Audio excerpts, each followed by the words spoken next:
A aba seguinte do cadastro de produtos são os perfis recorrentes. Os perfis recorrentes têm como objetivo fazer a venda de produtos que precisam de mais de um pagamento. Um bom exemplo de uso do perfil recorrente é uma assinatura de revista. Você pode vender uma assinatura de revista e fazer com que o seu consumidor seja cobrado automaticamente mês a mês ou ano a ano através de um perfil recorrente. Para criar e habilitar um perfil recorrente, você começa no perfil recorrente, na opção habilitar, selecione sim. Na primeira guia, agenda, você define questões relacionadas à periodicidade de cobrança. A primeira opção determina se o seu cliente pode ou não definir a data para iniciar os pagamentos. Se você deseja que ele possa definir essa data, você seleciona como sim. Caso contrário, selecione não. A descrição da agenda é uma descrição interna usada para que você possa fazer um controle do que significa esse perfil recorrente criado por você. Em máximo de falhas de pagamento, você determina quantas vezes o pagamento do seu cliente pode falhar no processamento sem que ele tenha a assinatura cancelada. Então, por exemplo, 2 vezes a sua loja tentou cobrar o cartão de crédito desse cliente por uma mensalidade da assinatura e ele não conseguiu pagar. E nesse caso, a gente definindo como 2 aqui, ele até que haja uma terceira tentativa de pagamento com falha, essa assinatura continua ativa. Havendo uma terceira tentativa de pagamento com falha, ele vai bloquear a assinatura. Cobrar automaticamente no próximo ciclo, sim ou não, permite a você definir se valores pendentes são cobrados automaticamente no período seguinte. Portanto, se o seu cliente tem, por exemplo, uma assinatura mensal, falhou o pagamento de um mês, no próximo mês o valor dessa mensalidade vai ser acrescido ao valor da mensalidade atual e o seu cliente vai ser cobrado pelas 2 mensalidades, a mensalidade atual e a mensalidade cujo valor não havia sido pago. Em cobrança, você começa definindo a periodicidade. Então, no nosso caso, a gente está fazendo aqui um exemplo usando o exemplo de uma assinatura, então a gente coloca aqui como um valor mensal. O cliente precisa pagar todo mês para receber o exemplar da nossa revista. A gente pode definir aqui esse período de assinatura como anual, como quinzenal, como semanal e até mesmo como diário.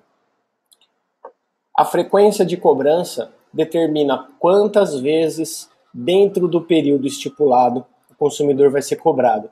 Então ele vai ser cobrado pela nossa assinatura 1 vez por mês, 2 vezes por mês ou 3 vezes a cada mês. Caso do nosso exemplo, vamos manter aqui como 1 vez por mês o nosso cliente paga para poder receber a nossa revista. O máximo de ciclos de cobrança define quantas vezes esse perfil recorrente vai executar essa ação de cobrança. Então, como a gente quer que simular uma assinatura anual, a gente coloca uma cobrança de 1 vez por mês por 12 meses. Quando chegar ao final de um ano, esse perfil recorrente vai parar de cobrar o seu consumidor. Caso você não preencha esse valor do máximo de ciclos de cobrança, esse perfil recorrente vai existir permanentemente até que você acesse a administração do sistema e cancele manualmente o funcionamento desse perfil. O período experimental permite a você determinar valores menores para que o cliente faça uma experimentação do produto.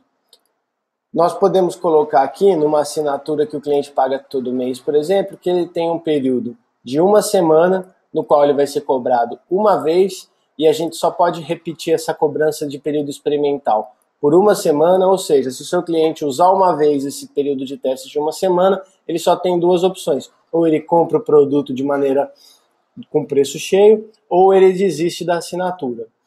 Nesse caso, nós definimos que ele vai ser cobrado 1 vez para ter direito a um período de 1 semana, e esse período não vai poder se repetir. Nessa semana que o consumidor vai ter esse período experimental, nós vamos cobrar aí um valor de R$10. Então ele pagando R$10 vai poder experimentar a nossa revista por 1 semana. As taxas iniciais são como um processo de matrícula, por exemplo. Como o próprio nome diz, o consumidor, além de pagar o período de cobrança, que no nosso caso é uma mensalidade, ele teria que pagar também um valor de adesão. Nesse caso aqui, o nosso cliente no primeiro mês, então, pagaria R$120 na assinatura do produto e nos demais meses pagaria menos o valor de R$20, ou seja, pagaria R$100 pelos demais meses de assinatura. A segunda opção, falha em permitir taxa inicial, pode restringir ou não a assinatura a partir do pagamento da taxa. Então, se eu coloco aqui como sim, eu não vou permitir que o consumidor assine a revista caso o pagamento da taxa inicial falhe. Então, o consumidor tenta fazer a assinatura. Os R$20 da taxa inicial não foram pagos, porque o cartão não tinha saldo, por exemplo. Se essa opção está marcada como sim, o consumidor não consegue proceder com a assinatura.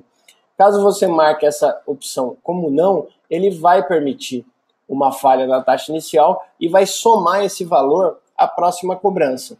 Então, o nosso consumidor tentou aderir à assinatura da nossa revista, não conseguiu porque o pagamento dele não foi processado, esse valor vai ser somado aos débitos dele e no próximo ciclo de cobrança ele vai ser cobrado por esses R$20, mas não vai ser impedido de prosseguir com a assinatura.